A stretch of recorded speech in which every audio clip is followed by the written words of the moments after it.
So here they are asking Charlamagne about the backlash Joe Biden is facing from the Democrat side of the aisle, and he just destroys them. Watch. Let me ask you something that's going around right now. A lot of this conversation about President Biden getting criticized from both sides of the aisle for pardoning his son Hunter after repeatedly saying he would never do it. And a lot of people are saying that it's hypocritical, et cetera, as if the other side doesn't do it.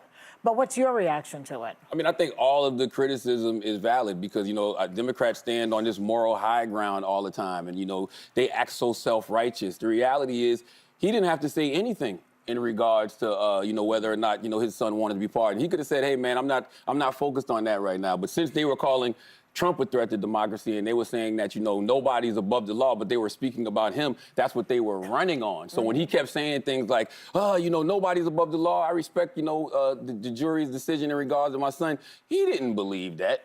But he didn't have to volunteer that lie to begin with. Boom. Truth bomb dropped. He's 100% right.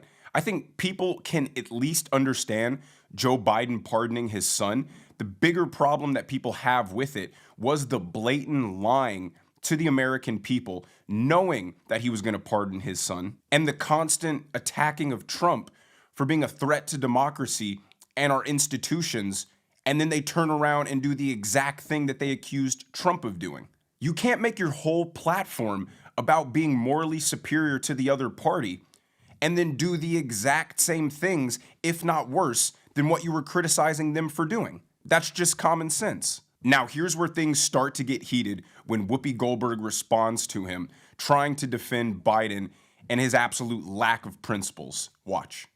I'm going to stop you for a second. Uh-oh. Only because you don't know that it was a lie. We don't know why he changed his mind. You really think he just changed his mind over Thanksgiving weekend all of a sudden? No, I'm going to tell you what I think. Okay. Yeah. I think he changed his mind because he got sick of watching everybody else get over. Let me just stop her for a second. In what world is saying one thing and doing the other not considered to be a lie? If these people are unable to acknowledge that Joe Biden lied, we all saw it, we all heard it, but yet they're trying to tell us to our face it was not a lie, how can you take these people seriously or even engage with them in any kind of productive way? But let's get back into this clip. So I'm just going to follow the straight and narrow always, because that's what's expected of Democrats. But that's their fault. They're the ones that go out. Don't- They're the ones that go out there and they stand on this moral high ground. Listen, they don't have to do that. I'm a Democrat. Tell me what the moral high ground is. The moral high ground is nobody's above the law. I respect what the jurors are saying. If I can get in on this, I actually think it went further, and this is one thing we really disagree on. Joe Biden made a point of saying we stand by our institutions Yes, I and the understand all that. impartiality of the Department of Justice. Yes. Democrats ran on that. The same DOJ indicted Hunter Biden. How we shouldn't be saying it's corrupt like Donald Trump does. But then in his statement pardoning Hunter Biden, he says that it was a political pursuit by his own Department of Justice. I don't think people are flipping out with Joe. I think Democrats are flipping out with Joe because Democrats believe that they don't represent what he's currently representing. But that's just not true. That's why I say they stand on this moral high ground that simply does not exist. Everything Whoopi is saying is defeating her own argument at the same time. You can't run on, we're the good guys, Trump is the bad guy, but then say, well, Joe Biden wanted to be the bad guy because he was tired of everybody else playing dirty.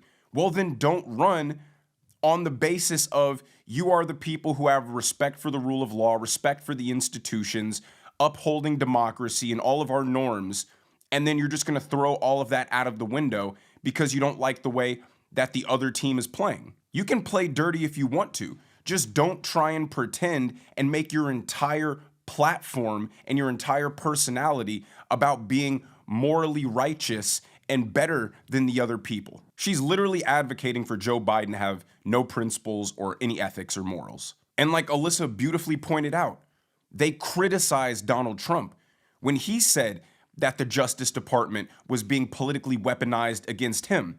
Democrats said, oh no, that's impossible. Oh, he's just a sore loser. Oh, he doesn't respect the rule of law.